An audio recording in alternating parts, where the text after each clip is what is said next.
Hey guys, I'm too busy playing Dead Space 2 in my porn dungeon, but Rich from Review Tech USA is going to review Dead Space 1 for you. Take it away, Rich. Wow, Mike, all I can say is that because I'm doing this review for you guys, you owe me another visit to that dungeon, damn it. Let's do this.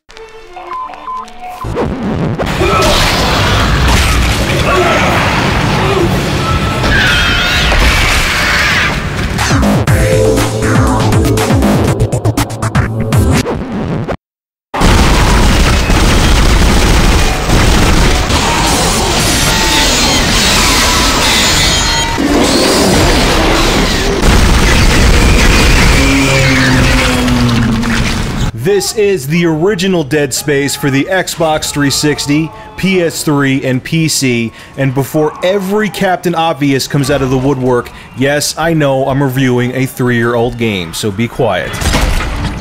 What made me want to review the original Dead Space is that there's still a lot of people out there that have not played this game. It's kind of surprising. And I strongly believe the reason for that is because a lot of people wrote this game off as just a Resident Evil clone. And to be honest, to a degree, they're right. But the Dead Space franchise does right what the recent installments of Resident Evil have done wrong. So let's get into this review and find out why you should give the Dead Space series a second look.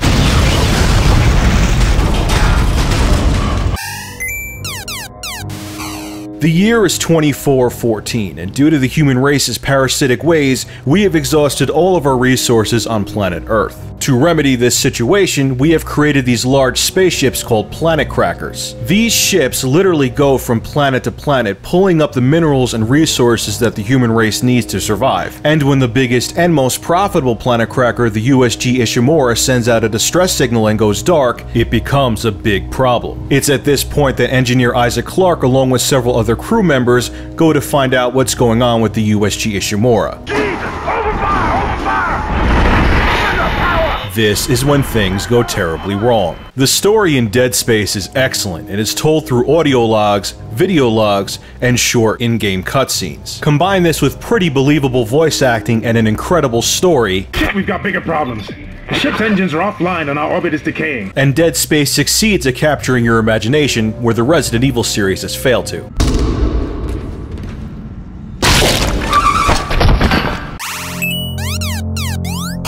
Like Resident Evil 4 and 5, Dead Space is a third-person shooter with an over-the-shoulder perspective. And although Dead Space won't earn points for originality, it does get huge kudos for refining the survival horror genre. One of the biggest changes is how Dead Space's graphical user interface is vastly improved from Resident Evil's. Instead of having to hit the pause menu and be jarred out of the Dead Space experience, all of the menus are implemented into the game's visuals, except for the weapons toolbench and store interface. What also makes Dead Space stand out in this somewhat crowded survival horror genre is the type of weapons that you use and how you use them to defeat enemies. Instead of the traditional sniper rifles, machine guns, and handguns, Isaac Clarke will instead use futuristic engineering tools such as a plasma cutter, a disc ripper, and a line gun. All of the weapons in Dead Space are a blast to use, have secondary fire modes, and can be upgraded at weapons toolbenches. Now, to be honest, some of the weapons do feel superfluous and they could have toned down on some of the options. But the vast amount of weapons and upgrades allows you to make Dead Space your very own experience.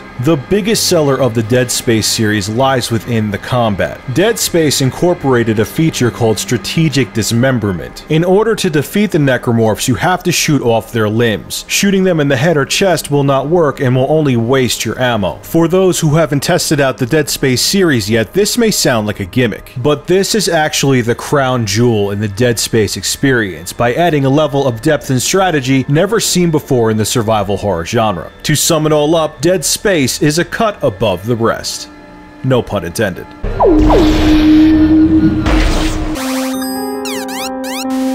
At its core, Dead Space does not stray too far from any other typical third-person shooter. You walk into a room filled with necromorphs, kill them all off, then move on to the next room. It's a rinse and repeat procedure. But once again, it's the small little innovations that Visceral Games included that make Dead Space stand out among the rest. An interesting feature that is incorporated is a light beam navigation system that helps guide your way. Simply click down on the right analog stick and a blue beam of light will point you in the right direction.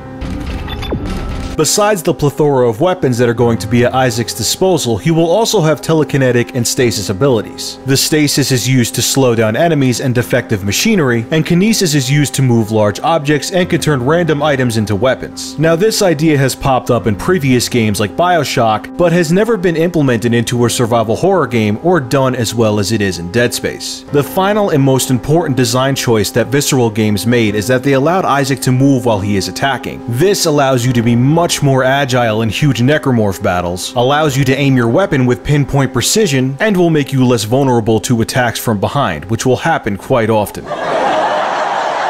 Oh, give me a break, I had no other way to word it. Friggin' perverts. One of the complaints I do have about Dead Space is that it should have had a wider variety of enemies. Aside for the couple epic boss battles you'll encounter, most of the enemies will start repeating themselves after Chapter 4, and that does make the overall experience feel somewhat shallow. Don't get me wrong, Dead Space is still a blast, but it does make the strategic dismemberment concept feel less strategic. This single-player only title does come with its share of flaws, but the imperfections won't keep you from revisiting the Ishimura again and again. Use the locator system to find your next objective. In any video game title, visuals and sound design are very important. This is especially true in the survival horror genre. If either of these aspects are lacking in any way, the game will fail. Dead Space pretty much succeeds in both departments, but does fall a little bit short. In the sound department, it's safe to say that Dead Space is an epic win all around. From the eerie cries of crew members being attacked in the distance, all the way to the muffled sound effects you experience in the vacuum of space, make Dead Space not only the best sounding game of this generation, but the best sounding survival horror game I've ever witnessed. The only complaint I have is that Visceral Games overused the cheap loud sound effect trick to try to get a rise out of you. But beyond that, the sound design is near perfect and will definitely help draw you into the experience. Now visually, Dead Space is a mixed bag. Yes, the lighting effects are incredible and the atmosphere that Visceral Games has created is top notch, but after 2 or 3 chapters, all of the aesthetics become insanely repetitive. I do understand that they were going for realism and there would be quite a bit of visual repetition on a spaceship, but if it wasn't for the incredible story and top-notch gameplay, the repetitive atmosphere of Dead Space would put you to sleep. Overall, the presentation of this game is very well done, but sadly the uninspired environments and cheap scare tactics keep Dead Space from being a perfect experience.